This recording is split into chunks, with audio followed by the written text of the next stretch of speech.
Hello students, new सृजन academy में आपका स्वागत है। आज हम पढ़ने जा रहे हैं वाक्य के बारे में।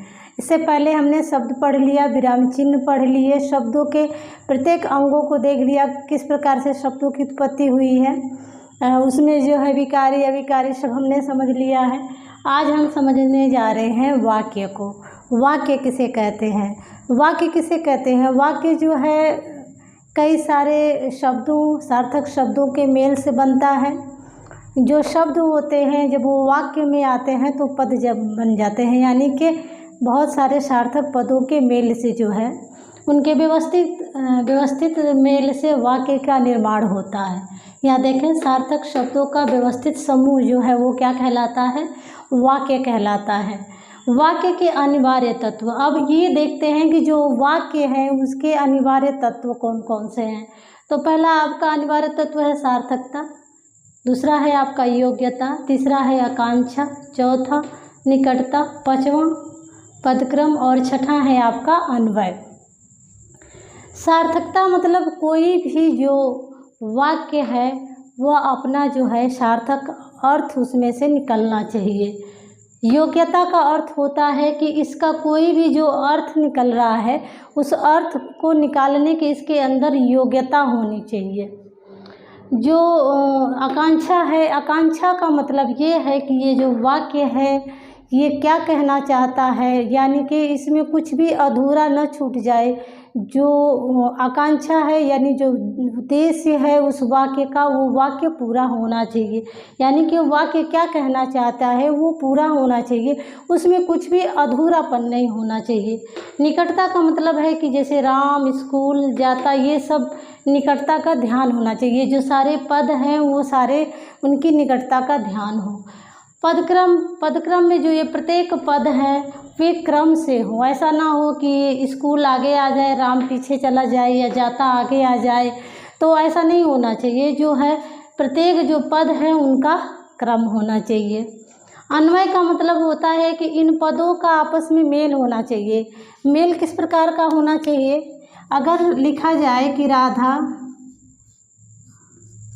स्कूल जाता है तो इसमें मेल नहीं है। इसमें क्या गलती त्रुटि क्या हो रही है? क्योंकि राधा जो है फीमेल है यानी कि स्त्रीलिंग है, तो जो इसमें क्रिया है वो भी आपकी स्त्रीलिंग होनी चाहिए, यानी कि वचन का लिंग आदि का ध्यान होना चाहिए। तो ये आपके वाक्य के अनिवार्य तत्व माने गए हैं। अब हम देखते हैं, अगली हेडिंग है हमारी वाक्य के अंग। वाक्य के अंग में वाक्य के दो अंग हैं।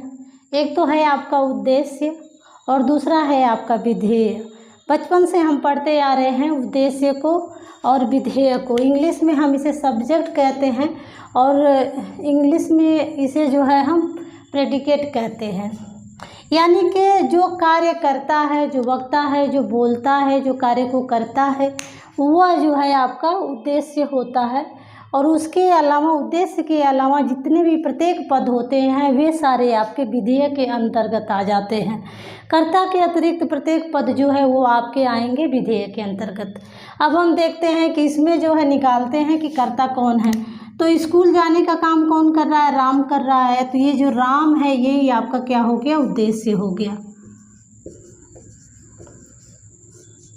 और अब राम के अलावा जितने भी प्रत्येक पद हैं ये सारे आपके आ जाएंगे किसके अंतर्गत? विधेय के अंतर्गत। इसमें आपकी जो राधा है ये आ जाएगी आपकी उद्देश्य के अंतर्गत, और जो ये स्कूल जाती है ये आ जाएगा आपके विधेय के अंतर्गत। तो वाक्य के ये दोनों अंग हैं, उद्देश्य और विधेय, सब्जेक्ट प्रेडिकेट। ये आपने समझ लिया। वाक्य के अनिवार्य तत्वों को आपने समझ लिया। सार्थकता, योग्यता, आकांक्षा, निकटता, पदक्रम, अन्वय। सार्थक शब्दों का मेल, व्यवस्थित समूह। अब एक बात और आपको समझना चाहिए, शब्द और पद में अंतर क्या है? शब्द और पद में अंतर बस इतना सा है कि अगर ये लिखा गया है कमल तो ये आपका हो जाएगा शब्द।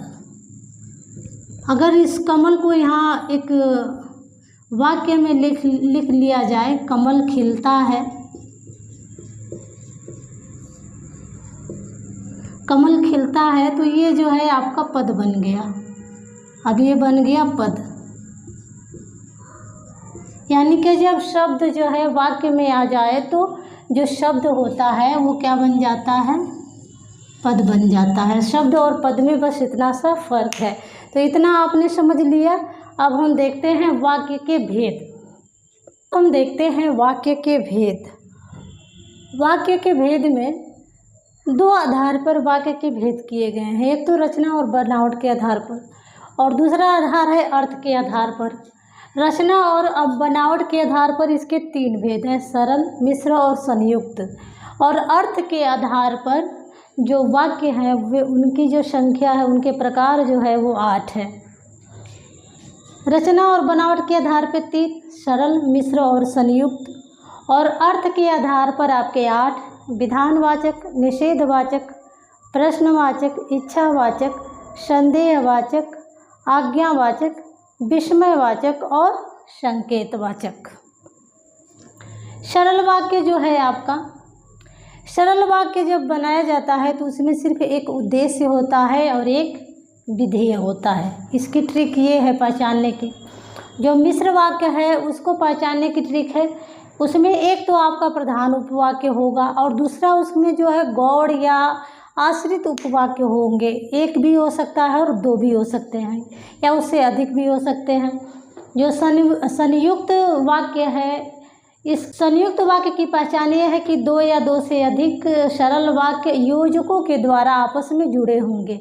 यानी कि अगर आपका उपवाक्य दिया हुआ है, एक मुख्य जो है आपका एक प्रधान उपवाक्य है और एक जो है आश्रित, ये आपका एक प्रधान उपवाक्य दिया गया है, फिर उसके 1 या 2 आश्रित उपवाक्य हैं, तो वे आपको मिश्र वाक्य में आएंगे। लेकिन जो संयुक्त है इसमें जो 2 सरल वाक्य होंगे या 2 से 3 भी हो सकते हैं, और वो आपस में योजकों के द्वारा जुड़े होंगे। हम एक एक को देखते हैं, समझते हैं, फिर उसके बाद हम इस पे देख लेते हैं विधानवाचक, यानी कि नॉर्मल कोई कार्य के बारे में बताया जा रहा है। और ये जो निषेध का आप हेडिंग से ही समझ लेंगे कि नकारात्मक, इसका है कि मैं स्कूल जाता हूँ। इसका उदाहरण हो गया मैं स्कूल नहीं जाता हूँ। यह प्रश्नवाचक में हो गया मैं स्कूल क्यों नहीं जाता हूँ, या पूछा जा सकता है कि वह स्कूल क्यों नहीं जाता है। इच्छावाचक में है कि तुम प्रसन्न रहो, इसमें इच्छा जाहिर की जाती है। जो संदेहवाचक है, संदेहवाचक में किसी कार्य में संदेह देखा जाता है कि शायद आज बारिश होगी, शायद वह आज आएगा। जो आज्ञावाचक है, इसमें हम आज्ञा देते हैं, जैसे किसी को कि वो पेन लाना, ज़रा 1 गिलास पानी देना, ये यानी कि ये आज्ञावाचक में आएगा। विस्मयवाचक में जब आश्चर्य व्यक्त होगा, किसी में संबोधन का जो चिन्ह लगेगा वो जो है आपके विस्मयवाचक में आएंगे। संकेतवाचक में जब हम संकेत के द्वारा बताएंगे कि ये संकेत द्वारा बताए जाने वाली जो वाक्य होंगे वे आपके आएंगे संकेतवाचक में। हम एक एक को देखते हैं। अभी तो फ़िलहाल मैंने ऐसे आपको समझा दिया, फिर एक एक हेडिंग डालते हैं और एक एक हेडिंग डालते हैं और एक एक हेडिंग को हम समझते हुए चलते हैं। तो पहली हेडिंग आप डाल लेंगे सरल वाक्य।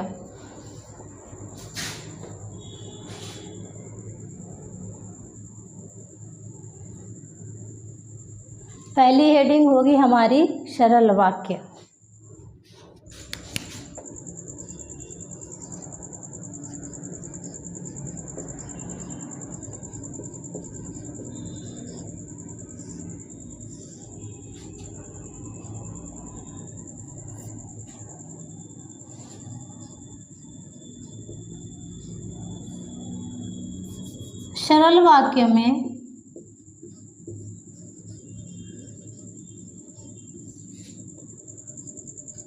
सरल वाक्य में एक उद्देश्य तथा एक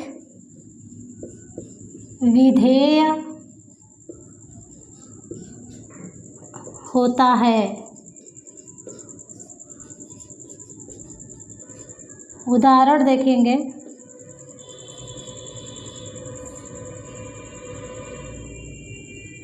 मोहन पढ़ता है। मोहन पढ़ता है। राधा गीत गाती है। राधा गीत गाती है। एक इसमें उद्देश्य हुआ और एक जो है विधेय हुआ।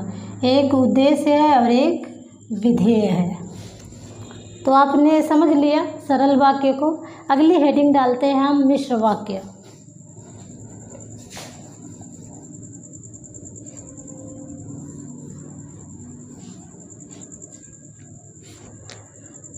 दूसरी हेडिंग हम डालेंगे मिश्र वाक्य।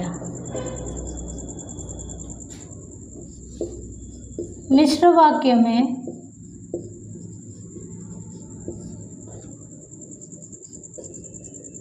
एक प्रधान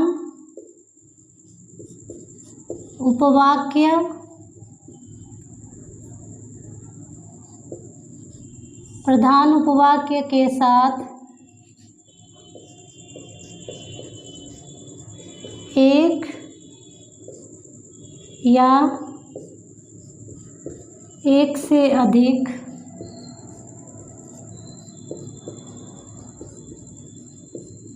गौड़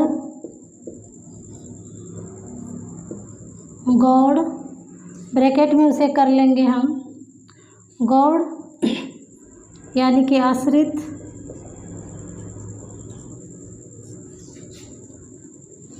एक या एक से अधिक गौड़ आश्रित उपवाक्य होते हैं। इसकी पहचान क्या है? इसमें जो है एक प्रधान उपवाक्य होगा और उसके अलावा जो है उसके एक या दो आश्रित उपवाक्य होंगे। ये आपका पहचान है। उदाहरण में हम देखते हैं। मोहन ने कहा है कि वह कल स्कूल नहीं जाएगा। मोहन ने कहा है कि वह स्कूल नहीं जाएगा। देखिए यहाँ पे एक आपका जो है प्रधान उपवाक्य है और एक जो है आपका आश्रित उपवाक्य है। मोहन ने कहा है कि वह स्कूल नहीं जाएगा। उसी तरह से राधा ने कहा है कि वह कल गीत नहीं गाएगी या वो कल आएगी। मोहन ने कहा है कि वह सोहन के साथ परसों आएगा। इस तरह से आप बना सकते हैं और प्रैक्टिस कर सकते हैं। इसके जो पहचान है जो कि आपको जो है मुख्य उपवाक्य और आश्रित उपवाक्य को जोड़ते हैं तो वो किन किन अव्यय शब्दों का उसमें जो है यूज होता है वो देख लेंगे।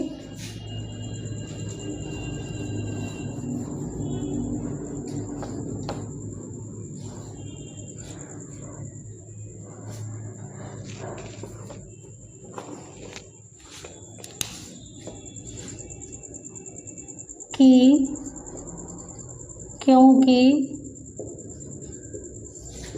जितना उतना जब तब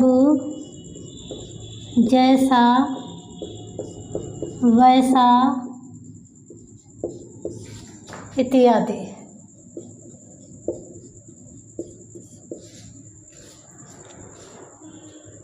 जो आपका मुख्य उपवाक्य होगा और जो आश्रित उपवाक्य होगा उसके बीच में ये जो है आपके अभिकारी अव्यय शब्द आएंगे। अगली हेडिंग हम डालते हैं संयुक्त वाक्य।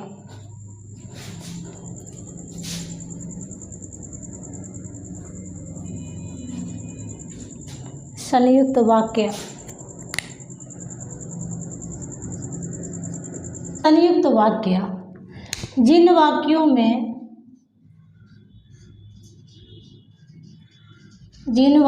में दो या दो से अधिक सरल वाक्य,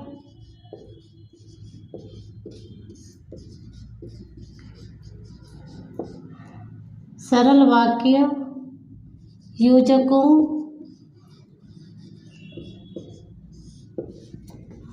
जैसे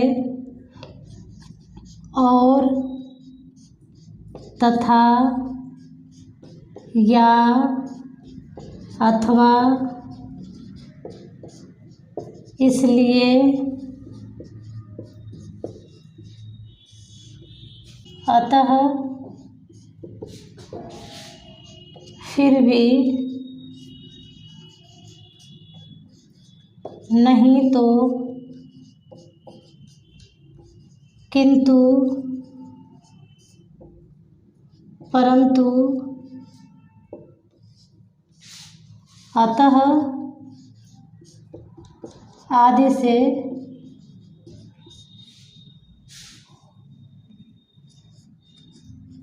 जुड़े हों संयुक्त वाक्य कहलाते हैं।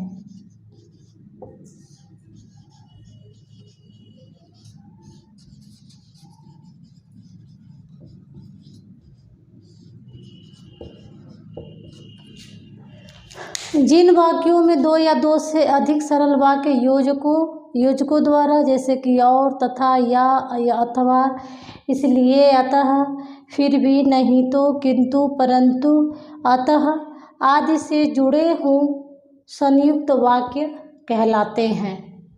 जिन वाक्यों में दो या दो से अधिक सरल वाक्य योजकों कौन कौन से? और, तथा, या, अथवा, इसलिए, अतः, फिर भी, नहीं तो, किंतु, परंतु, अतः आदि से जुड़े हो, वे क्या कहलाते हैं? संयुक्त वाक्य कहलाते हैं। उदाहरण हम देख लेते हैं संयुक्त वाक्य के।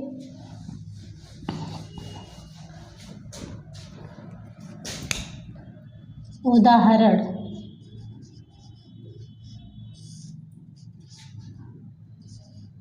राधा पढ़ती है और मोहन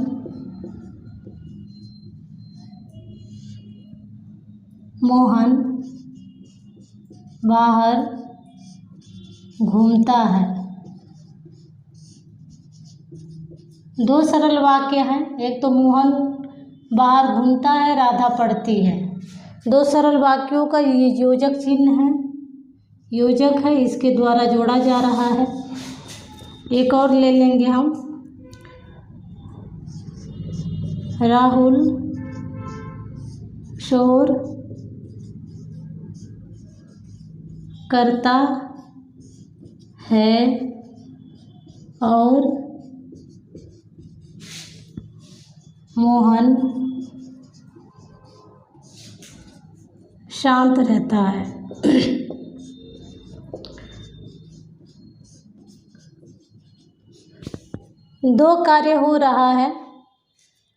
दो कार्य हो रहा है, यानी कि दो सरल वाक्य है इसमें, और दोनों सरल वाक्यों को और जो है योजक जो है वो जोड़ रहा है। एक दो उदाहरण और देखते हैं।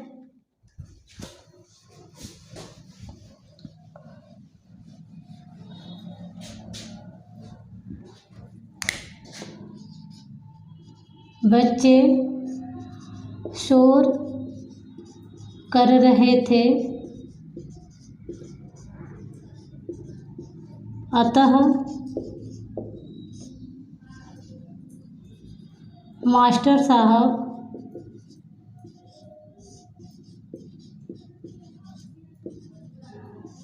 गुस्सा हो गए।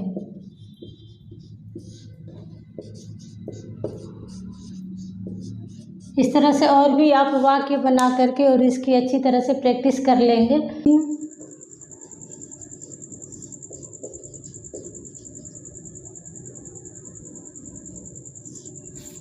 या योजक शब्द कर लेंगे।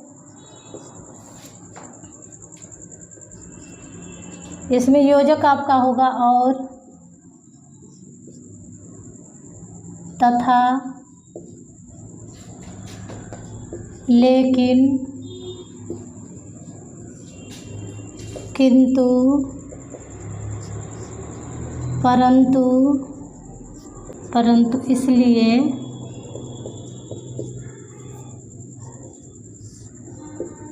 फिर भी, नहीं तो,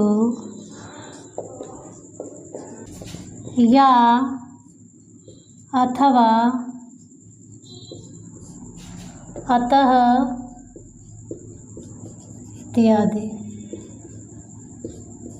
ये जो है आपके योजक शब्द हैं जिनसे जो है आपके दो सरल वाक्य जुड़े होंगे और वो जो है जुड़ करके दो या दो से अधिक सरल वाक्य जुड़े होंगे और वो जुड़ करके क्या हो जाएंगे, संयुक्त वाक्य बन जाएंगे। तो ये आपने समझ लिया रचना और बनावट के आधार पर सरल वाक्य जिसमें एक उद्देश्य और एक विधेय होगा, मिश्र वाक्य जिसमें एक प्रधान उपवाक्य होगा, दूसरा जो है एक या दो जो आश्रित उपवाक्य होंगे। जो संयुक्त है इसमें दो सरल वाक्यों को या दो से अधिक सरल वाक्यों को जो है योजक शब्द जो है आपस में जोड़ेंगे।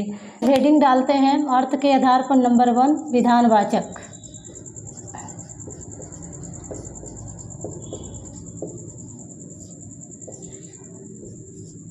वाक्य में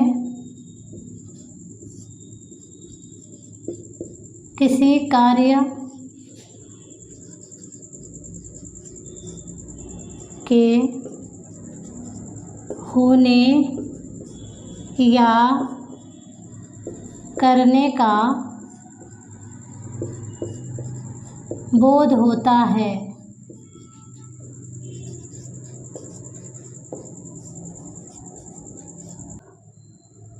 विधानवाचक वाक्य में किसी कार्य के होने या करने का बोध होता है, जैसे आज बारिश होगी, आज बारिश होगी। मोहन स्कूल जाएगा।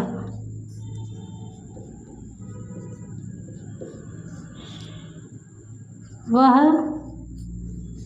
पढ़ता है। अगली हेडिंग हम डालते हैं निषेधवाचक।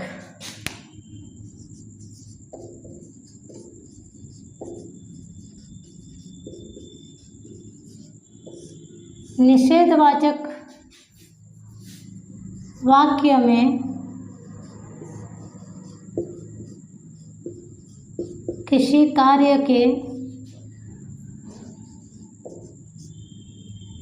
कार्य के न होने का बोध होता है।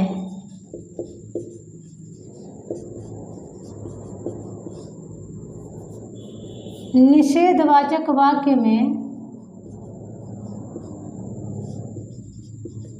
किसी कार्य के न होने का बोध होता है, जैसे आज बारिश नहीं होगी। आज बच्चे स्कूल नहीं जाएंगे।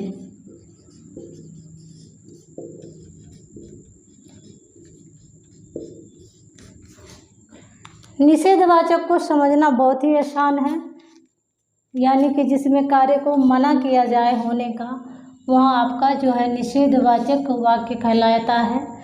अगली हेडिंग हम डालते हैं प्रश्नवाचक। प्रश्नवाचक वाक्य। प्रश्नवाचक वाक्य वाक्य में जब कोई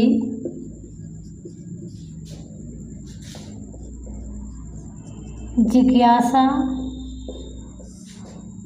प्रकट हो, वहाँ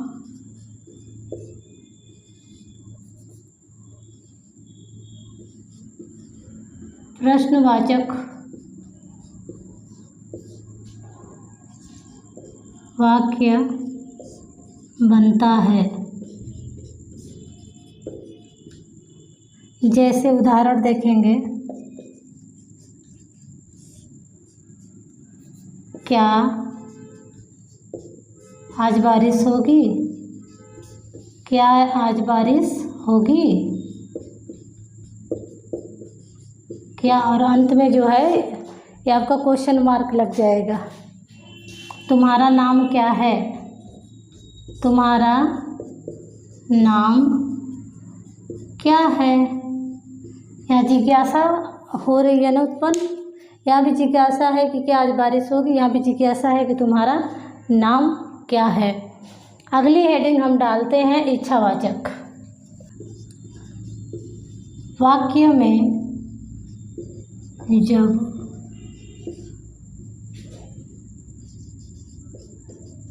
कोई इच्छा या आशीर्वाद का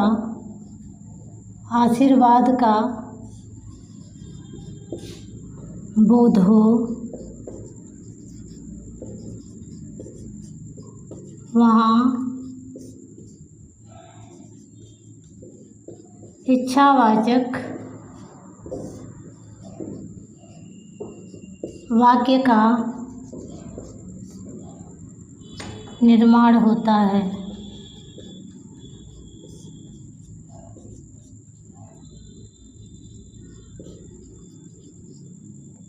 जैसे जीते रहो, भगवान तुम्हारी रक्षा करें,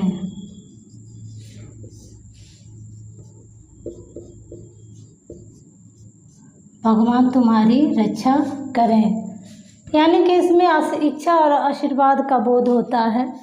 इच्छावाचक वाक्य में जब कोई इच्छा या आशीर्वाद का बोध हो तो वहाँ इच्छावाचक वाक्य का निर्माण होता है।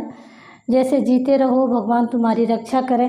अगली हेडिंग हम डालते हैं संदेहवाचक। कार्य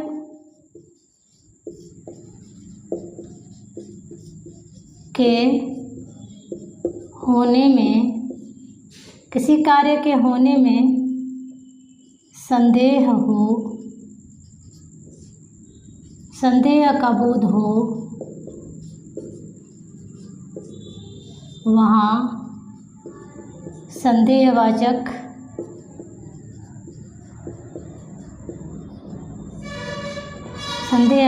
वाक्य का निर्माण होता है।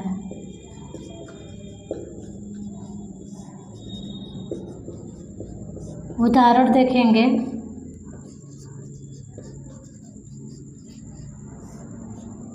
शायद आज बारिश होगी,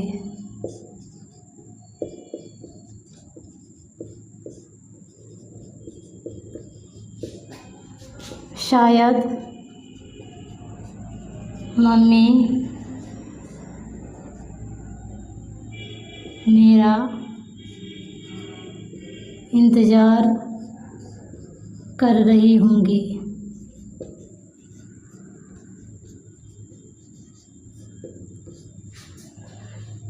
देखिए, बात कंफर्म नहीं है कि बारिश होगी ही, और ये भी बात कंफर्म नहीं है कि मम्मी जी इंतज़ार कर रही होंगी।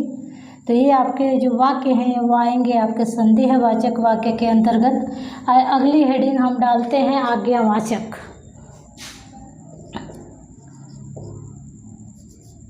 आज्ञावाचक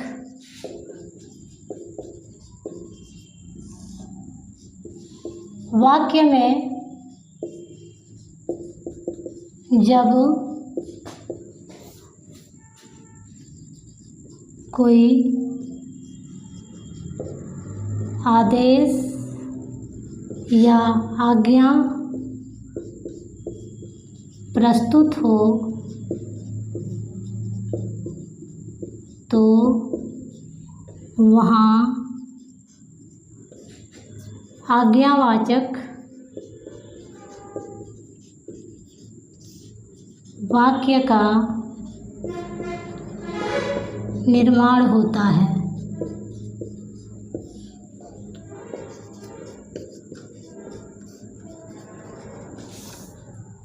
वाक्य में जब कोई आदेश या आज्ञा प्रस्तुत हो तो वहाँ पर क्या होता है, आज्ञावाचक वाक्य का निर्माण होता है। उदाहरण हम इसका देखेंगे।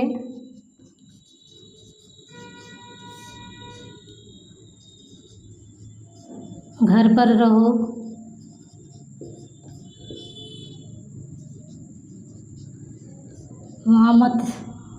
वहाँ मत जाओ, बैठकर पढ़ो,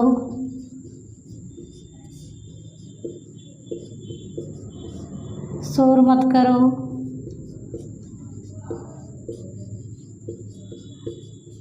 ये अपने छोटों को हम आज्ञा देते रहते हैं दिन भर। ये जो है ये सारे वाक्य जो आएंगे आज्ञावाचक वाक्य के अंतर्गत। अगली हेडिंग हम डालेंगे विस्मयवाचक वाक्य।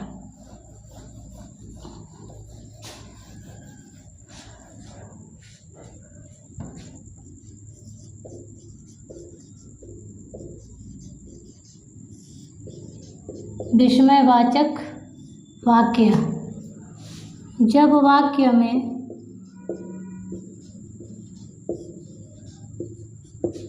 तेज भाव प्रकट हों, वहाँ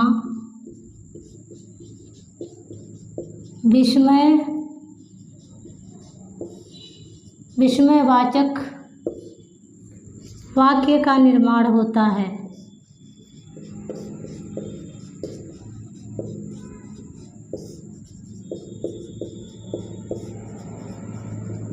उदाहरण देखेंगे हम।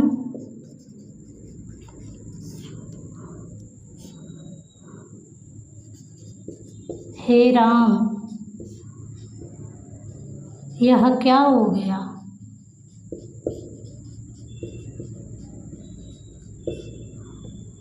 हाय, मैं तो मर गई।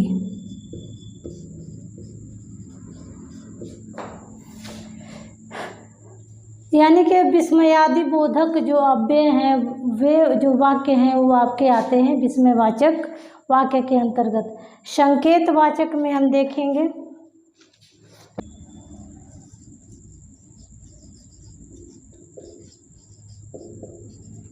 संकेतवाचक वाक्य, जब वाक्य में किसी संकेत का बोध हो,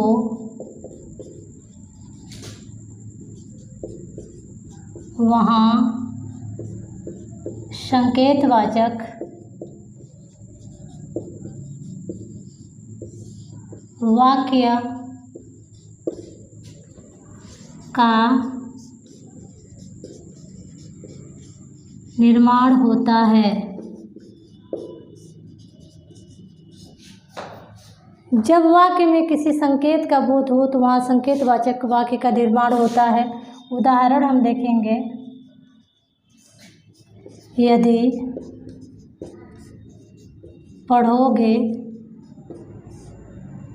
तो पास हो जाओगे।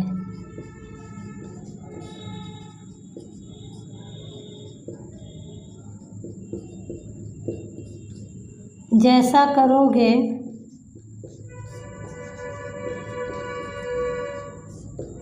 वैसा पाओगे।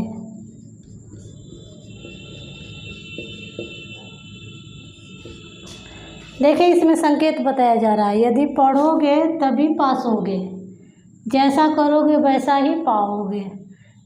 तो ये हो गए आपके वाक्य। वाक्य के दो आधार, रचना और बनावट के आधार पर सरल, मिश्र और संयुक्त। अर्थ के आधार पर विधान, निषेध, प्रश्न, इच्छा, संदेह, आज्ञा, विस्मय और संकेतवाचक वाक्य। आज के लिए बस इतना ही। उम्मीद है कि आपको ये समझ में आ गया होगा। वाक्य के जो अंग हैं, वाक्य के जो अनिवार्य तत्व हैं, सभी को मैंने समझा दिया। शब्द और भेद, पद के भेद को मैंने समझा दिया। जो रचना और के आधार पर जो सरल, मिश्र, संयुक्त है, सभी को एक एक को हमने देख लिया ये जो आपके अर्थ के आधार पर 8 आपके हैं, इनको हमने एक एक को समझ लिया। तो आज के लिए बस इतना ही। नेक्स्ट वीडियो में फिर मिलते हैं। मेरी वीडियो को लाइक कर दीजिए, शेयर कर दीजिए, और चाहते हैं कि मेरी वीडियो आपको तत्काल प्राप्त हो तो मेरे चैनल को सब्सक्राइब ज़रूर कर लीजिए। Thank you students.